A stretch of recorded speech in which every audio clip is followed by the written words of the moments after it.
The elephant in the brain part 2। इंसान का दिमाग सच खोजने के लिए नहीं बल्कि समाज में टिके रहने के लिए विकसित हुआ है। यह बात सुनने में अजीब लगती है, लेकिन अगर गहराई से देखें तो हमारी जिंदगी का ज्यादातर हिस्सा दूसरों के बीच ही बीतता है। लेखक कहते हैं, प्राचीन समय में जो इंसान समाज से बाहर हुआ वह जिंदा नहीं रह पाया, शिकार नहीं कर पाया, सुरक्षा नहीं पा सका, ज्ञान नहीं बांट सका। इसलिए दिमाग ने एक काम किया, उसने स्वीकृति को जरूरत बना दिया। लेखक कहते हैं, हम जो करते हैं उसका बड़ा हिस्सा दूसरों को दिखाने के लिए होता है। हम कपड़े क्यों पहनते हैं? सिर्फ ठंड से बचने के लिए। हम पढ़ाई क्यों करते हैं?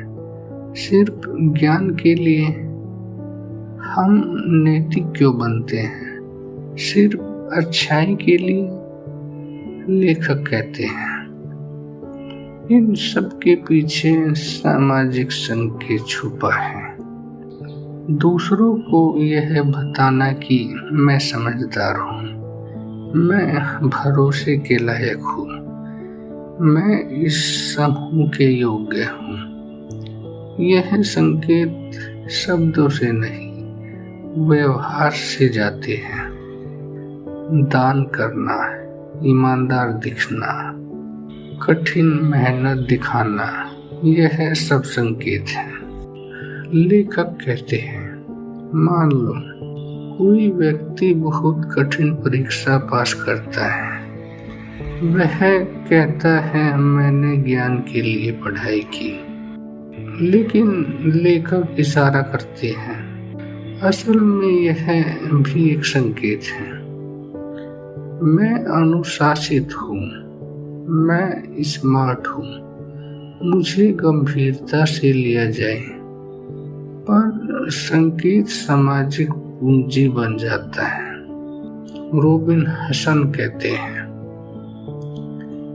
अगर हम खुलकर मान लें कि हम दिखावे के लिए करते हैं तो हमारे संकेत बेकार हो जाएंगे। अगर मैं कह दूं, मैं दान इसलिए करता हूँ ताकि लोग तारीफ करें, तो दान की पवित्रता खत्म हो जाएगी। इसलिए दिमाग चाल चलता है, पहले खुद को धोखा फिर दुनिया को। दिमाग यही करता है। हम कहते हैं, मैं समाज के लिए कर रहा हूँ, लेकिन दिमाग के कमरे में खड़ा हाथी कहता है, तुम अपनी जगह सुरक्षित कर रहे हो। और यही वजह है कि हम सच देखकर भी उसे नाम नहीं देते। लेखक कहते हैं, इंसान पाखंडी नहीं है, इंसान रणनीतिक है। हम बुरे नहीं हैं, हम जीवित रहने के तरीके अपनाते हैं। समस्या तब आती है जब हम इसे सच मान लेते हैं।